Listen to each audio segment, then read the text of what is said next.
गुरुकुल में जो जीवन था, आज एक स्त्री के कारण से कुछ भी नहीं है।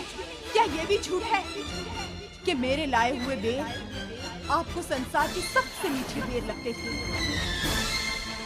हाँ। सुन लिया? यही सुनना चाहती थी ना?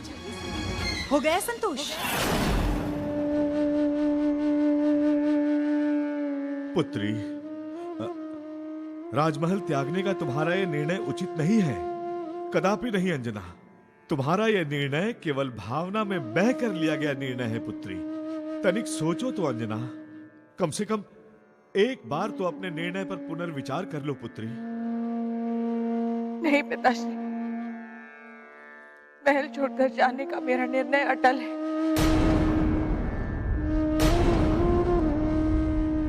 मेरा स्त्री धर्म मुझे अब यहाँ एक पल भी रुकने की आज्ञा नहीं दे रहा है।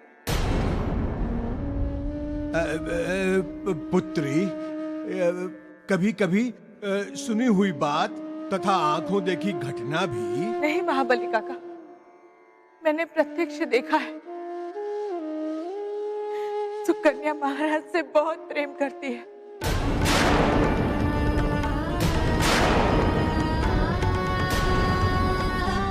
नहीं महारानी जी, ये मेरे पति की मूर्ति है और ये मेरे पति तब से हैं जब आपका समावेश इनके जीवन में नहीं हुआ था। कोई ऐसे ही 20 वर्षों तक किसी की प्रतीक्षा नहीं करता है। और पिताश्री, मैंने महल छोड़कर जाने का निर्णय उस सत्य के दर्शन के पश्चात ही लिया है।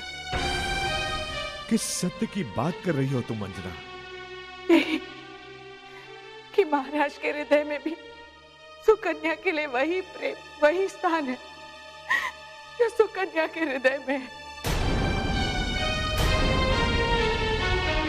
और इस सत्य को जानने के बाद यदि मैं यहाँ रही तो ये मेरा स्वार्थ होगा।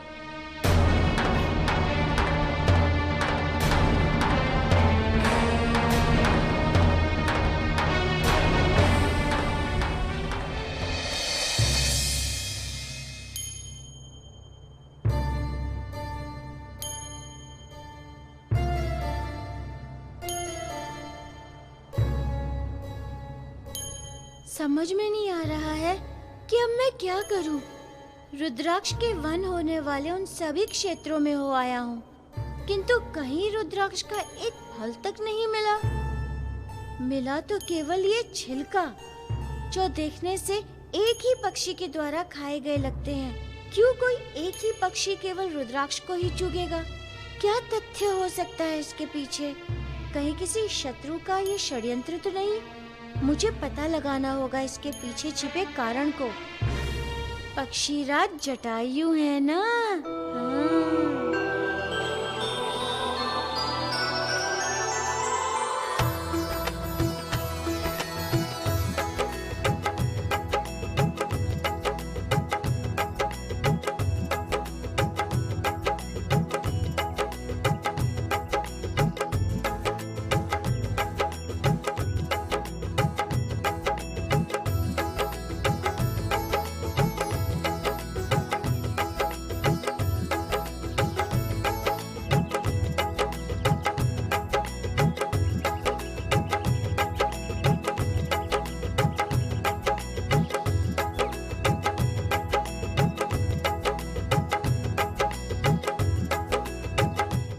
विषय में बताने के लिए सबसे उपयुक्त माध्यम है।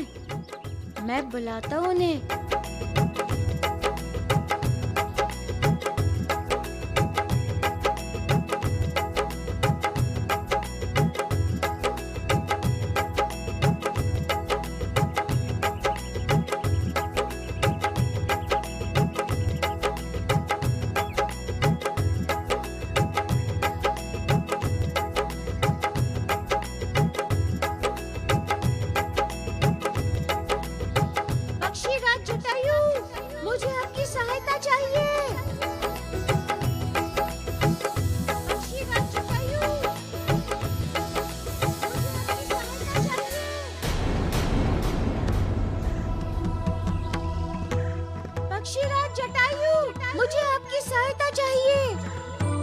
ये तो प्रभु श्री राम भक्त हनुमान का स्वर है। शीघ्र आए पक्षीराज जटायु, मैं यहाँ मलयांचल पर्वत पर आपकी प्रतीक्षा कर रहा हूँ। मुझे प्रभु भक्त हनुमान की सहायता के लिए जाना होगा।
से साक्षिणो वदेत पदे।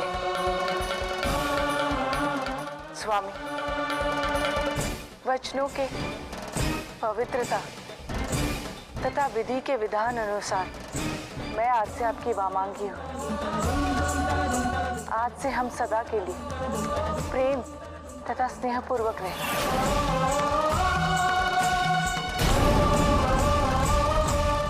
अंजना, आपने विवाह के समय हमें वचन दिया है, सुख में दुख में साथ जीवन यापन करने का व्रत लिया है, जन्म जन्मांतर साथ देने का वचन दिया है, पर अब आप हमें बीच मार्ग में छोड़कर जा रही हैं।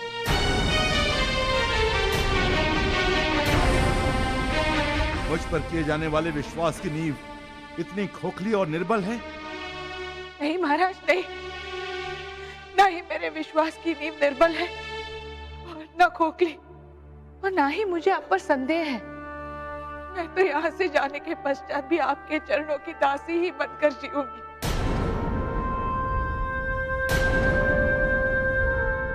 किंतु क्या करूं, स्त्री हूं ना। मैं यदि यहाँ से नहीं गई तो संसार का विश्वास पर से विश्वास उठ जाएगा।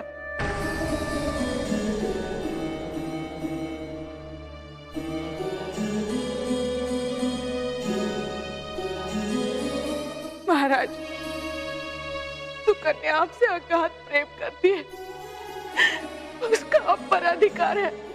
नहीं अंजना, नहीं, उसका मुझ पर कोई अधिकार नहीं है। पूर्ण सत्य तुम जानती नहीं हो। आओ, मैं दिखाता हूं उसका क्या सत्य है। आओ।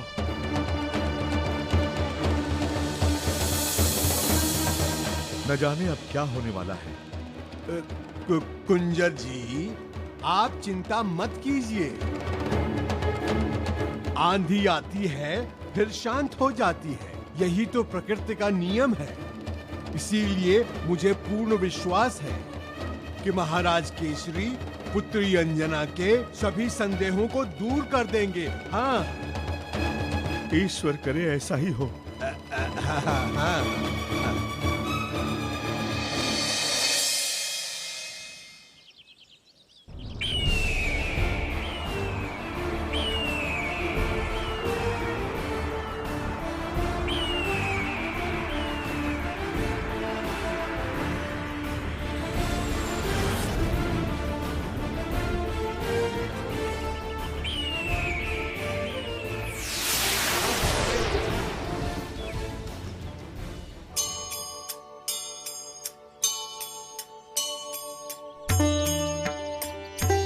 प्रभु, मेरा नमन स्वीकार कीजिए।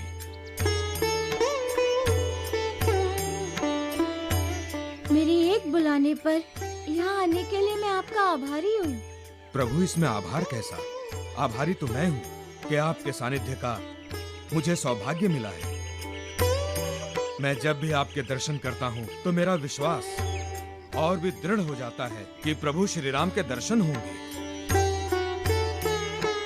अपने जन्म को सफल करने के स्वार्थ में मैं आपसे पूछना भूल ही गया कि किस प्रयोजन के लिए आपने मेरा स्मरण किया है प्रभु। पक्षीराज, ये देखिए।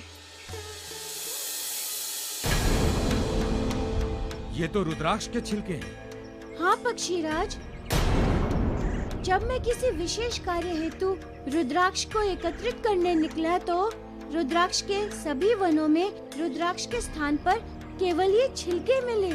प्रतीत होता है कि किसी पक्षी ने संसार के सारे रुद्राक्षों को चुग लिया है। कौन हो सकता है वो पक्षी, पक्षीराज जटायु?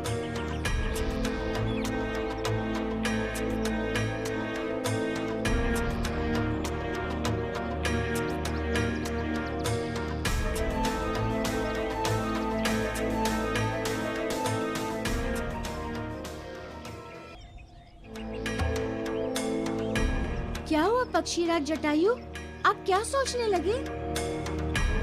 हे केसरी नंदन, छिलके देखकर यह प्रतीत होता है कि रुद्राक्षों को उल्लुकों ने अपना आहार बनाया है।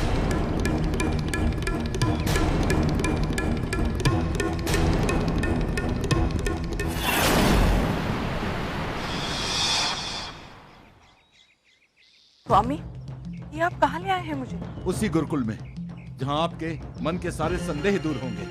और इसी गुरुकुल में मैंने अपनी सारी शिक्षा पूर्ण की थी। और वो जो स्थान देख रही हो ये स्थान, इसी स्थान पर वो स्त्री मुझसे मिलने आया करती थी। और ये वही स्थान है जहाँ गुरुदेव ने उसे श्राप दिया था। श्राप? क्यों दिया था उसे श्राप? वो मित्र केसरी,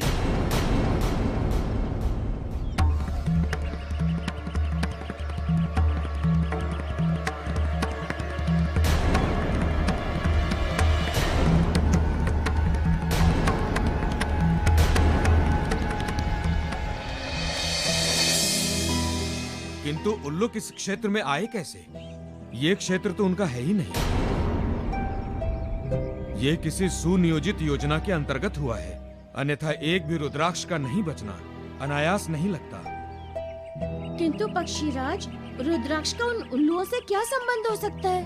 प्रभु, ये तो मैं नहीं जानता, किंतु उल्लुकों का संबंध नकारात्मक शक्तियों से है। और इतना अवश्य जानता हूँ, ये जहाँ भी रहते हैं वहाँ मृत्यु एवं दुर्भाग्य का वास होता है। वे अपशकुन के प्रतीक माने जाते हैं। कोई भी शुभ कार्य उन्हें भाता नहीं है। इसका अर्थ ये है कि मेरे रुद्राक्ष एकत्र करने का उद्देश्य किसी को पता चल गया है और वो उस उद्देश्य को पूर्ण नहीं होने देना चाहता है। संभव है प्रभु, किंतु पक्षीराज, मुझे किसी भी परिस्थिति में उस उद्देश्य को पूर्ण करना है। मुझे रुद्राक्ष किसी भी प्रकार चाहिए। क्या आप मुझे बता सकते कि वो उल्लू उन रुद्राक्षों को कहाँ लेकर गए? मेरे विचार से वे अपने लोग उल्लुक लोक ही गए होंगे प्रभु। ये उल्लुक लोग है कहाँ पक्षीराज? मैं लेकर चलता हूँ अपने साथ। आइए मेरे साथ प्रभु।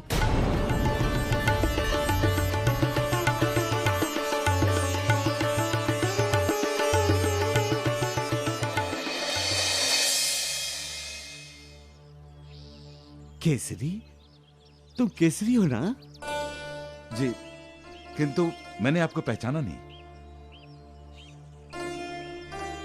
नहीं पहचाना? मैं भूपेंद्र। ओह, तुम तो बिल्कुल गुरुदेव के समान दिखने लगे हो। अब मैं इस आश्रम का आचार्य हूँ। अच्छा, किंतु गुरुदेव कहाँ हैं? पता नहीं केसरी, एक दिन इस आश्रम का सारा कार्यभार मुझे सौंपकर कहीं तप करने चले गए। अब तो ये भी पता नहीं कि वो जीवित हैं या मोक्ष को प्राप्त। नहीं, ऐसा मत कहो। गुरुदेव हमें छोड़कर कहीं नहीं जा सकते। वो अपना कार्य अधूरा छोड़कर कहीं नहीं जा सकते। कौन सा कार्य अधूरा छोड़कर नहीं जा सकते वो? मैं तुम्हें लौटकर विस्तार से बताऊंगा, किंतु मेरे लिए महत्वपूर्ण है गुरुदेव को खोजने जाना। देवी, आप मेरी यहीं प्रतीक्षा कीजिए। मैं गुरुदेव को लेकर आता हूं। वो मुझे अवश्य मिलेंगे। उनका कार्य अभी पूर्ण नहीं हुआ है।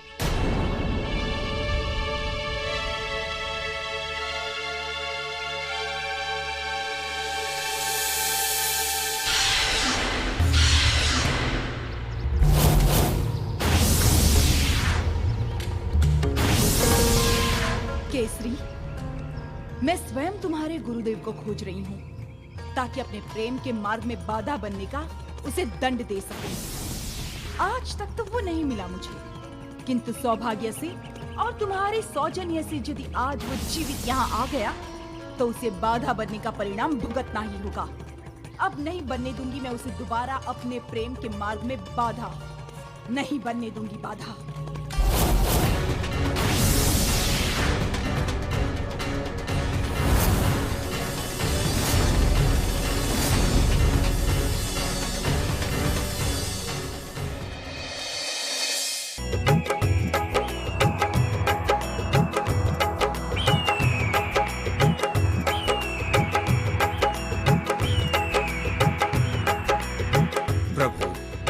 कौन सा विशेष कार्य है जिसके लिए आपको रुद्राक्ष की आवश्यकता आन पड़ी?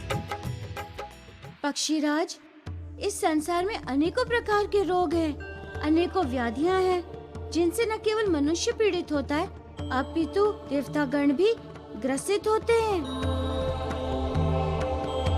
अभी कुछ ही समय पहले समस्त देवतागण असुर विप्रचित के कारण ऐसे रोग से ग्रसित हो गए थे जिसका कोई उपचार नहीं था। संसार के सभी कार्य बाधित हो गए थे। दोबारा ऐसा ना हो, इसके लिए ब्रह्मदेव ने मुझे स्वास्थ्य निधि के निर्माण का आदेश दिया है। उसी स्वास्थ्य निधि के निर्माण के लिए मुझे रुद्राक्ष की आवश्यकता है पक्षीराज, क्योंकि केवल रुद्राक्ष में ही संसार की सभी व्याधियों को नष्ट करने की शक्ति निहित है। अब तो स्वास्थ्य निधि संसार के लिए बहुत ही शुभ एवं कल्याणकारी होगा प्रभु, किंतु जिसने भी उल्लुक से ये कार्य करवाया है वो निसंदेह ही स्वास्थ्य निधि का घोर शत्रु है। मेरे विचार से इस अधार्मिक कार्य का उत्तरदायी विप्रचित ही है पक्षीराज। उसी ने रुद्राक्षों को नष्ट करवाया है, इसमें कोई संदेह नहीं है।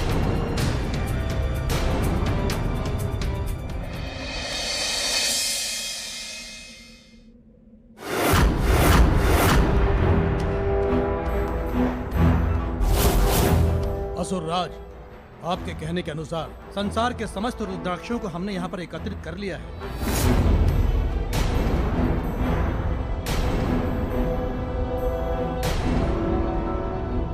संसार के किसी भी वृक्ष पर एक भी रुद्राक्ष शेष नहीं है। उलुकराज, आपने जो मेरे लिए किया है उसका उपकार मैं कभी नहीं भूलूंगा। और अब मारुति कहीं भी चला जाए उसे रुद्राक्ष का एक दाना भी प्राप्त नहीं होगा।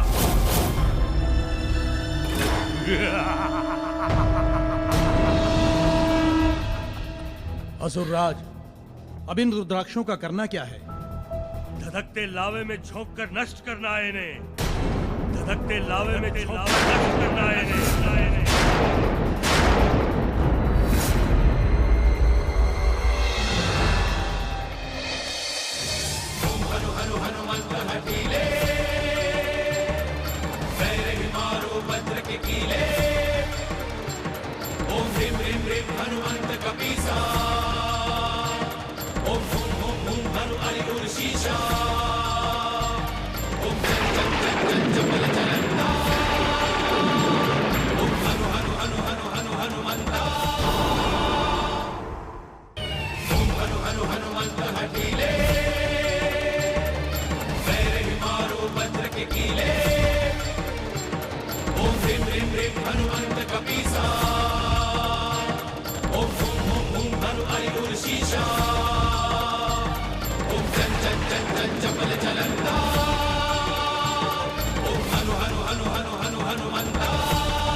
रुद्राक्षों को इस धधकते लावे में डाल दो।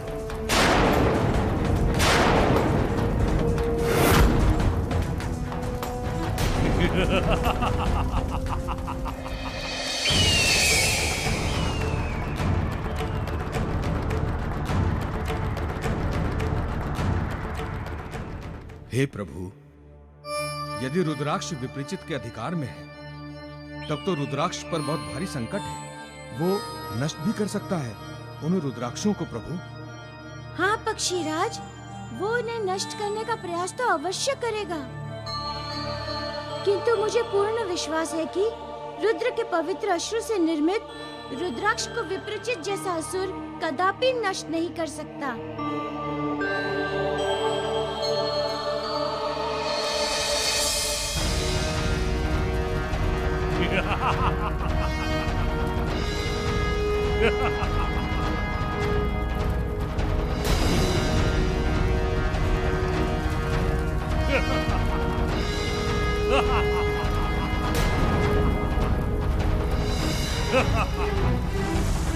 अब सारे रुद्राक्ष इस लावा कुंड में जलकर भस्म हो जाएंगे। एक भी नहीं बचेगा, एक भी नहीं बचेगा। स्वास्थ्य निधि के निर्माण के लिए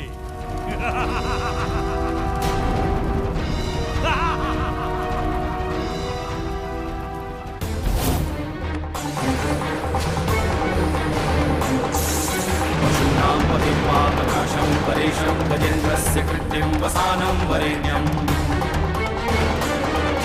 जटाजूटमध्ये स्फुरद्दान्तवारिं महादेवमेकं स्मरामि स्मरामि महादेवमेकं स्मरामि स्मरामि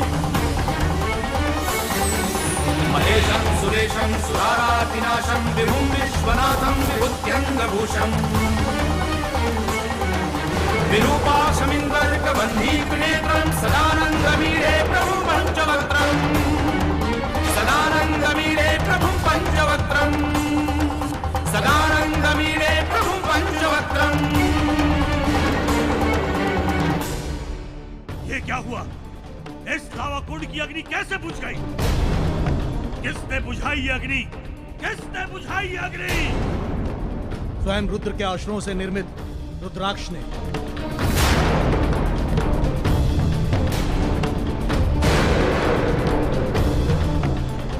यदि ये नष्ट नहीं हुए तो मैं हूं ना इसकी सुरक्षा हेतु।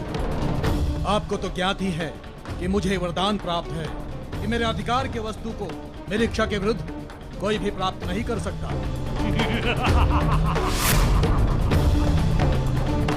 तो ठीक है ओलोकराज, आप इनकी सुरक्षा कीजिए, मैं चलता हूं।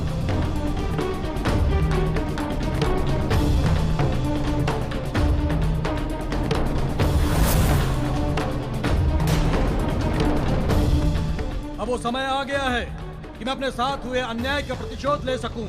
वो अन्याय जो स्वयं मेरे पिता ने मेरे साथ किया था।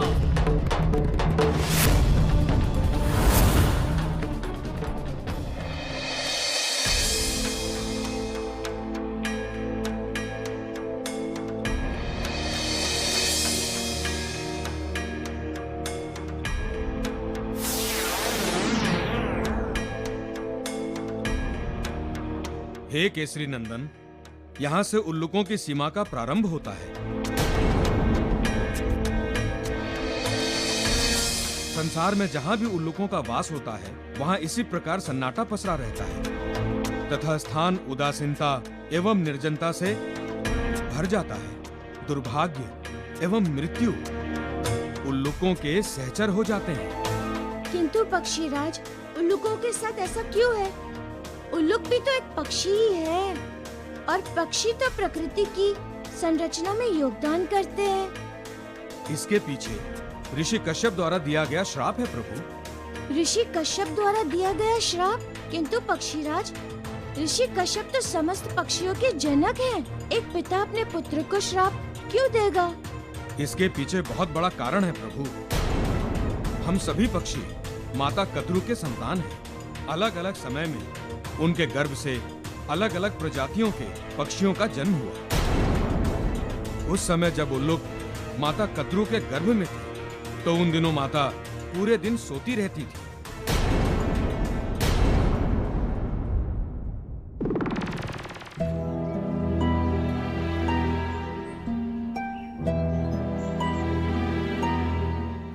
देवी, देवी,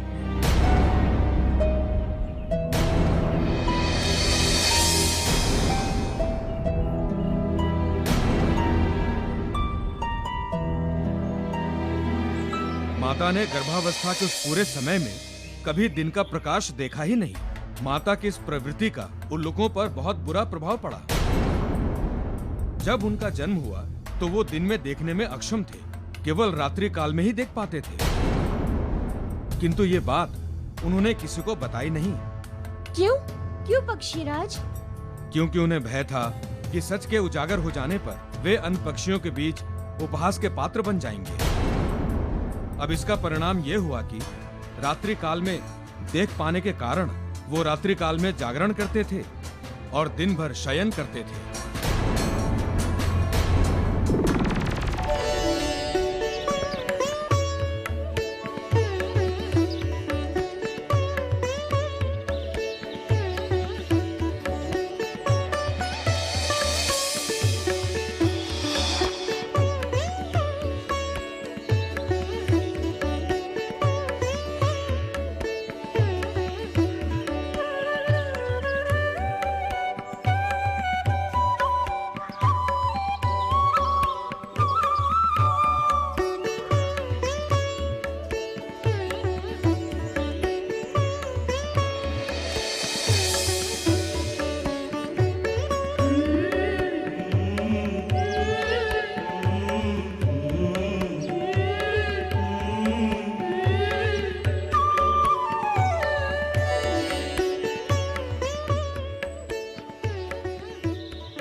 पिताश्री सभी पुत्रों को ज्ञान देते थे, किंतु उल्लुक पीछे बैठे सोते रहते थे। किसी भी धार्मिक कार्यों एवं पूजा पाठ में उन्होंने कभी भी कोई भागीदारी नहीं की। उल्लुक के इस अधार्मिक प्रवृत्ति के कारण पिताश्री उनसे सदा ही क्षुब्ध, खिन्न एवं क्रोधित रहते थे।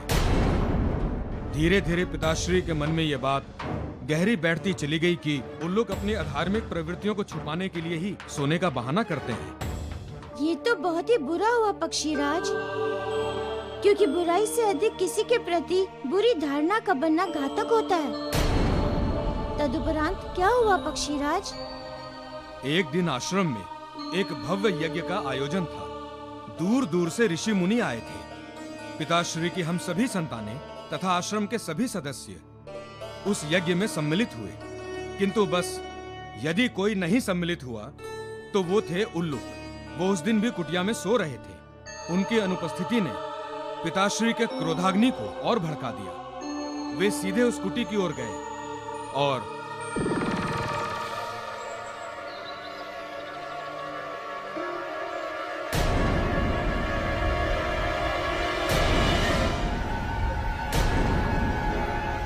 उठ, अधर्मी उल्लुक, उठ। पिताश्री, पिताश्री आप ऋषि पुत्र के नाम पर कलंक हो तुम।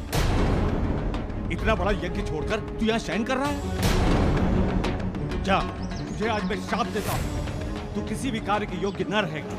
जा, तुझे आज मैं शाप देता हूँ, तू किसी भी कार्य के योग्य न रहेगा। जहाँ भी तू होगा वहाँ केवल अधर्म का वास होगा। जहाँ भी तू होगा वहाँ केवल अधर्म का वास। दुर्भाग्य एवं अपशगुन तुम्हारी पहचान होगी। इस पृथ्वी पर नकारात्मक एवं निराशाजनक भावों तथा शक्तियों के वाहक और प्रतीक होंगे। क्षमा पिताश्री, क्षमा। इसमें हमारा कोई दोष नहीं है। वास्तविकता ये है कि मुझे दिन में कुछ भी दृष्टिगोचर नहीं होता। यही कारण है कि हम रात्रि काल में जागते हैं और दिन में निद्रा सेवन करते हैं।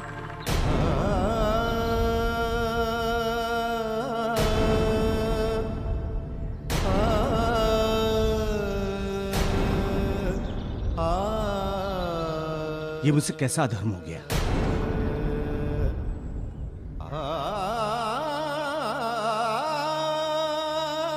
मुझे क्षमा करना पुत्र।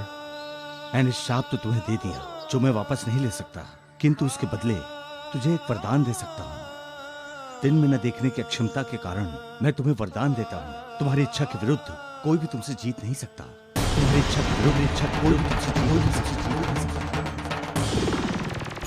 प्रभु, यही कारण है कि उनका किसी भी स्थान पर होना शुभ नहीं माना जाता। ये तो उल्लूकों के साथ बहुत ही अन्याय हुआ है पक्षीराज। हाँ प्रभु। प्रभु, वो सामने जो दिखाई दे रहा है वो उल्लुक लोक है। अब मैं इससे आगे नहीं जा सकता, मेरी सीमा यहीं तक है। आप मुझे आज्ञा दीजिए प्रभु। आपका बहुत बहुत धन्यवाद पक्षीराज जटायु, जो आपने कष्ट उठाकर मुझे यहाँ तक पहुँचाया। एक बार पुनः धन्यवाद।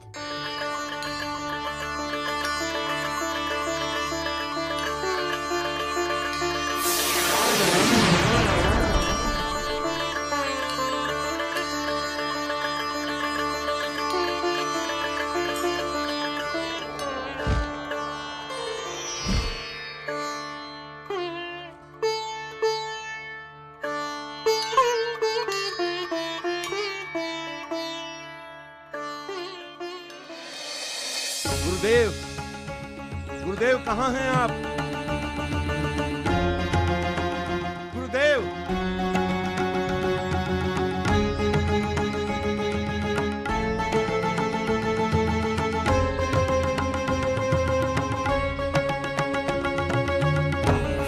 नहीं नहीं, ऐसा मत कहो। गुरुदेव हमें छोड़कर कहीं नहीं जा सकते। वो अपना कार्य अधूरा छोड़कर कहीं नहीं जा सकते।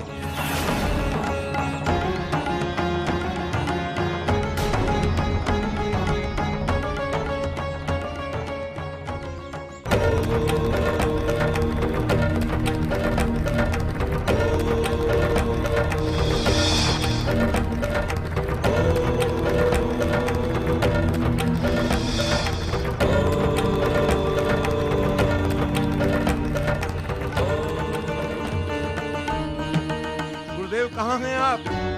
गुरुदेव, गुरुदेव, कहाँ हैं आप? गुरुदेव, कहाँ हैं आप? गुरुदेव। ये केसरी की ध्वनि, केसरी के आगमन का अर्थ है मेरी मुक्ति का समय आ गया है। गुरुदेव, कहाँ हैं आप? गुरुदेव।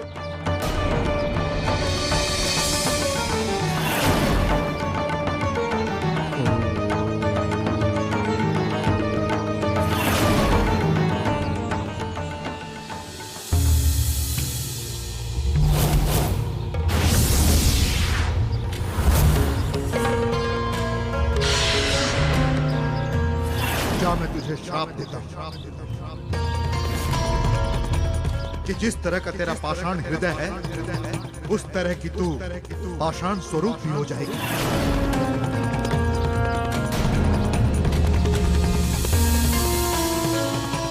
ऋषि, तो तुम छिपकर यहाँ बैठे हो और मैं न तुम्हें न जाने कहां कहां खोज रही थी।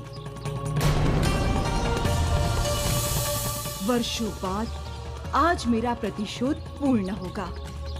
इससे पूर्व कि केसरी तुम तक पहुंचे, मैं तुम्हारा अंत कर दूंगी, सदा सदा के लिए अंत।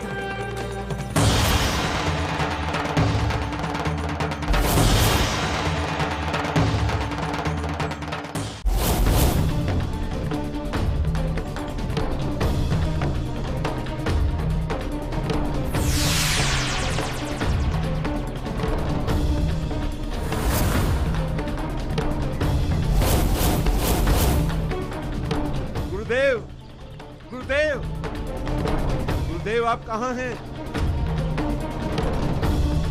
गुरुदेव।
केसरी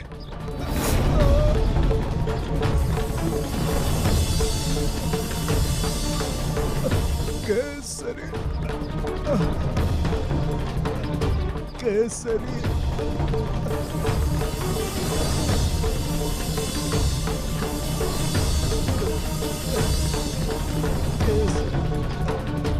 गुरुदेव आप कहाँ हैं? गुरुदेव गुरुदेव गुरुदेव क्या हो गया आपको गुरुदेव? कैसे? मेरे पास समय नहीं है। मेरी मृत्यु का समय निकट आ गया है। नहीं गुरुदेव, ऐसा मत कहिए। आपको कुछ नहीं होगा गुरुदेव। मैं आपको कुछ नहीं होने दूंगा, कुछ नहीं होने दूंगा गुरुदेव।